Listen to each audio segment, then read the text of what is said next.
Rejected 12 times. The woman who created Harry Potter.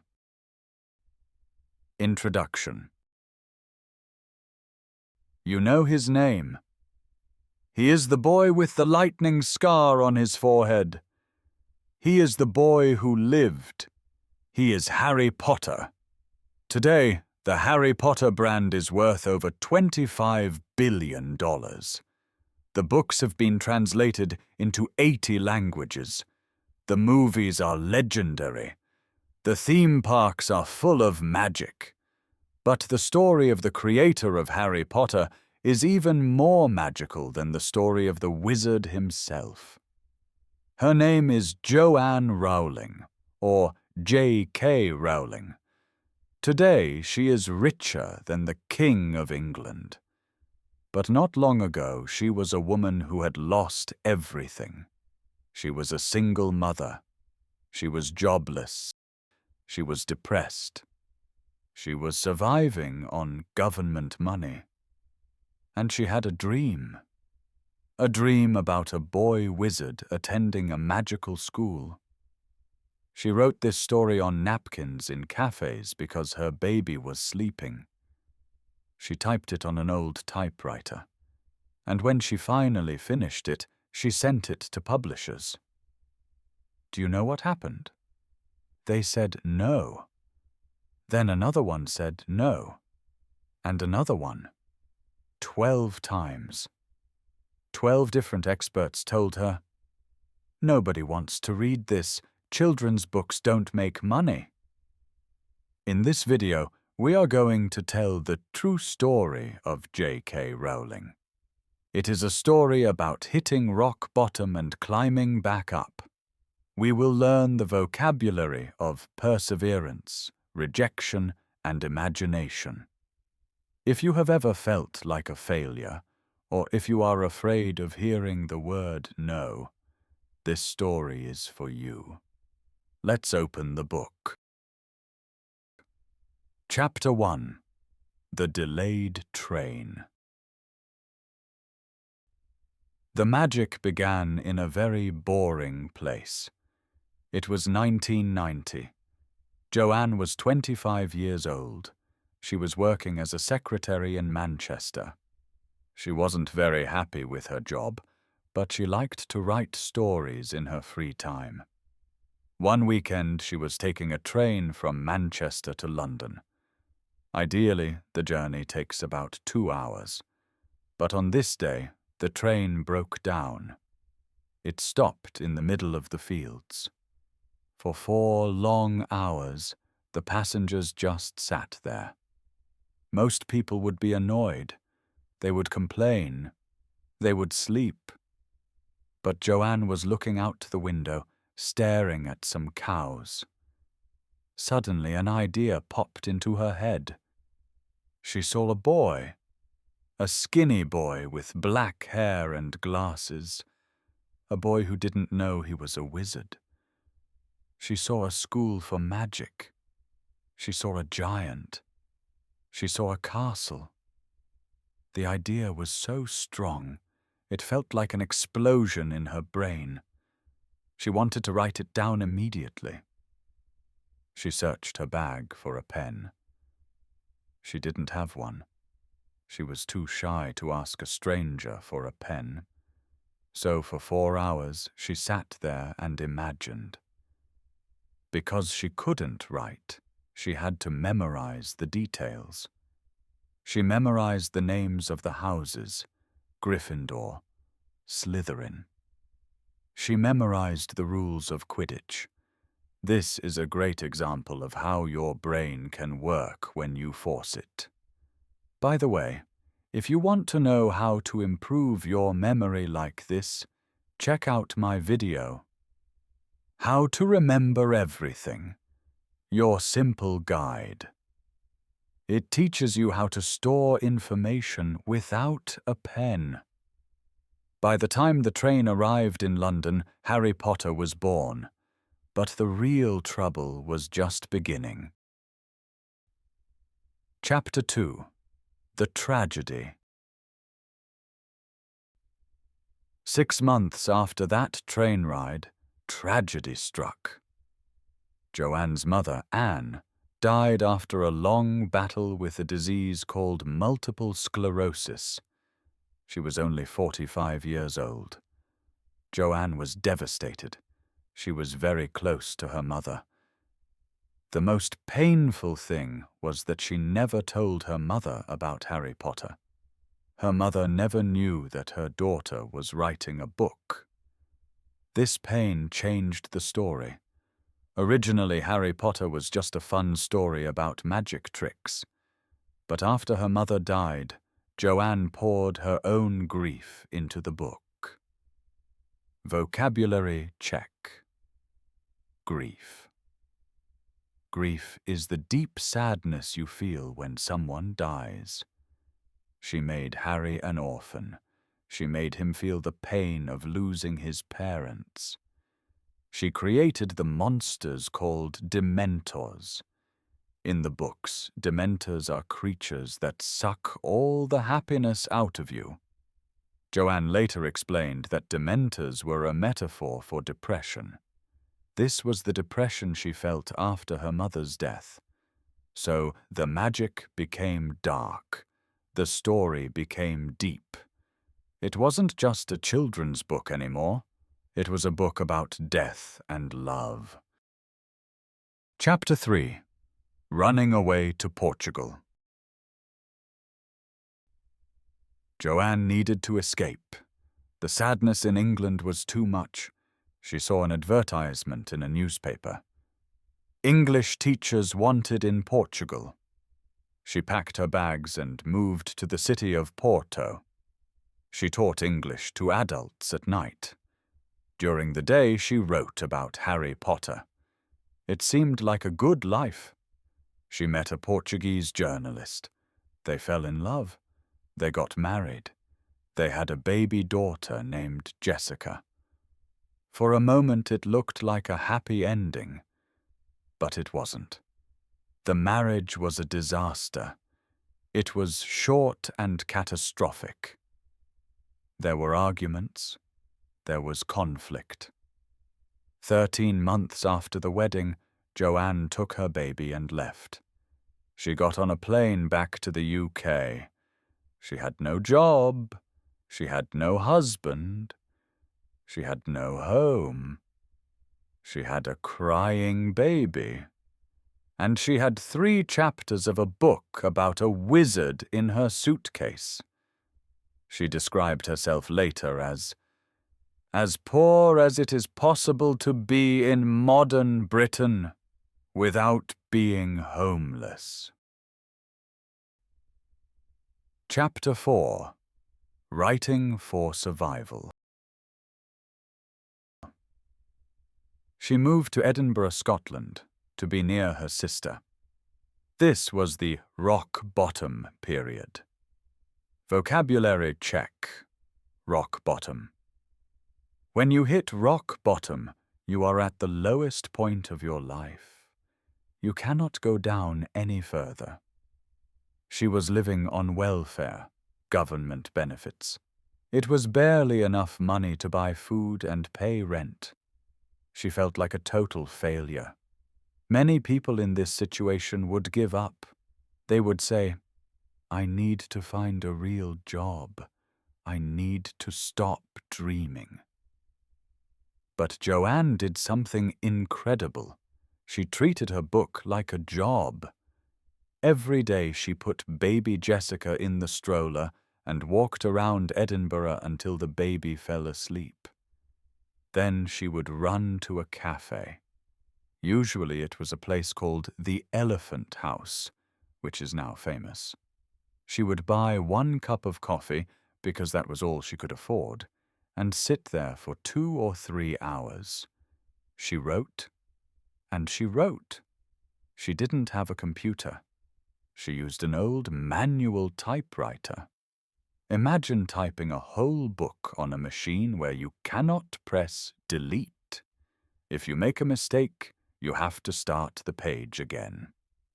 It took her 5 years to finish the first book, Harry Potter and the Philosopher's Stone. Finally, in 1995, she typed the last word. She was proud, but now she faced the scariest part of being a writer: the rejection. Chapter 5: The 12 No's. Before you can sell a book to a publisher, you usually need a literary agent. Joanne went to the library and looked up a list of agents. She sent her first 3 chapters to a man named Christopher Little. He sent it back almost immediately. His office had a rule: we do not accept children's books. They thought children's books didn't make money. But a young assistant in the office saw the papers. She liked the binding, the folder. She read a few pages and thought, this is actually good. She convinced Christopher Little to read it. He agreed to represent Joanne. Great! Step number 1 complete. Now, the agent had to sell the book to a publisher.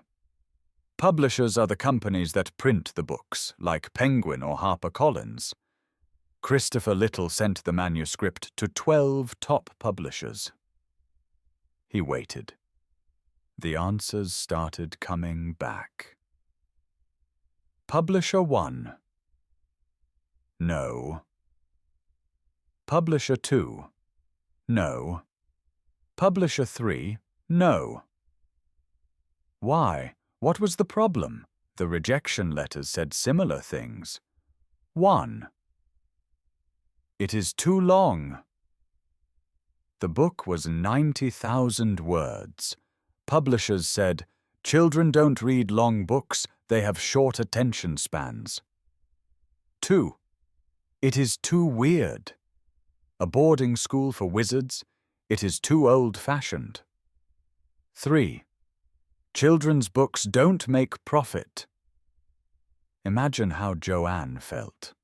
She was poor. She was a single mother. She had worked for 5 years, and 12 experts told her, your work is worthless. Dealing with rejection is hard. It makes you question your talent. I know this feeling. I once missed a huge opportunity because I wasn't prepared. I talk about how to handle failure in my video, The Mistake That Cost Me My Flight. Sometimes bad things happen, but you have to keep going. Joanne kept going. She told her agent, send it to the next one. Chapter 6: The Little Girl Who Saved Harry. Finally, the manuscript arrived at a small publishing house called Bloomsbury. The chairman of Bloomsbury was a man named Nigel Newton. Nigel wasn't interested in reading a children's book. He wanted to go home. So he did something lazy. He took the first chapter and gave it to his 8-year-old daughter, Alice. He said, Alice, read this and tell me what you think. Alice went to her room. An hour later, she came running down the stairs. She was excited. She shouted, Dad, this is so much better than anything else. She asked, where is the rest? I want to read the next chapter. Nigel Newton thought, well, if my daughter likes it, maybe other kids will like it too. He agreed to publish it, but he wasn't very confident. He offered Joanne an advance, money paid before sales, of only £1,500, about $2,500, and his editor gave Joanne some friendly advice. He said, Jo, you need to get a day job. You will never make any money from children's books. They printed only 500 copies of the first book. 500 copies. Today, those original copies are worth thousands of dollars each. But back then, they were just books by an unknown woman. Chapter 7: The Explosion. The book was published in June 1997. At first it was slow, but then something happened. Kids started reading it, and they told their friends, and their friends told their parents. It was word of mouth. It won an award. Then an American publisher bought the rights for a huge amount of money, $100,000. Suddenly, Joanne could quit her job. She could buy a house. Then came Book 2. Then Book 3. By Book 4, bookstores were opening at midnight because kids couldn't wait until the morning to buy it. Can you imagine? Kids queuing at midnight to buy a book? Not a video game, not an iPhone, a book. Then came the movies, the merchandise, the theme parks. Within 10 years, the woman who sat in a cafe with 1 cup of coffee became the first billionaire author in history.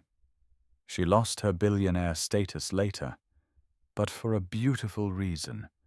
She gave away so much money to charity that she became a millionaire again. Chapter 8. What we can learn. This is a nice story about money, right? No, it is not about money. It is about belief. Why did J.K. Rowling succeed when 12 publishers failed to see the magic? Because she knew her story was good. She said in a famous speech, "It is impossible to live without failing at something, unless you live so cautiously that you might as well not have lived at all." Basically, she says, failure is necessary. If she had stopped after Rejection number 5, we would not have Harry Potter. If she had stopped after Rejection number 10, we would not have Hogwarts. She also teaches us the power of focus. Remember, she wrote this book in crazy conditions, with no money, depressed, with a baby screaming. She didn't wait for the perfect moment. She wrote in the chaos. Many of you tell me, "I can't learn English because I am busy," or "I am afraid to speak because I make mistakes." Think of Jo. She was rejected 12 times. You can handle 1 grammar mistake. If you are afraid of speaking, you need to build confidence. My video, The Job Interview Nightmare, talks about how to fake confidence until you make it. And if you want to fix your accent so people understand you better, watch How to Train Your Mouth to Speak English. Conclusion. Today, J.K. Rowling is a controversial figure for some and a hero for others. But nobody can deny her journey. From a delayed train to a cold apartment in Portugal. From a cafe in Edinburgh to the top of the world. She proved that magic is real. But magic is not waving a wand. Magic is sitting down, doing the work, and refusing to give up when the world says no. So the next time you have a great idea, or the next time you want to apply for a dream job, remember the number 12. Rejection is not the end. It is just part of the story. If this story inspired you, please cast a spell on the like button. And if you want to start your own journey to success, specifically in English, I have the perfect roadmap for you. Watch How I Learned English in 6 months to see my personal plan. Or try the shadow technique to start speaking like a character from a movie. What is your favorite Harry Potter book? Or are you a Lord of the Rings fan? Let's fight in the comments below. Expelliarmus! See you in the next video.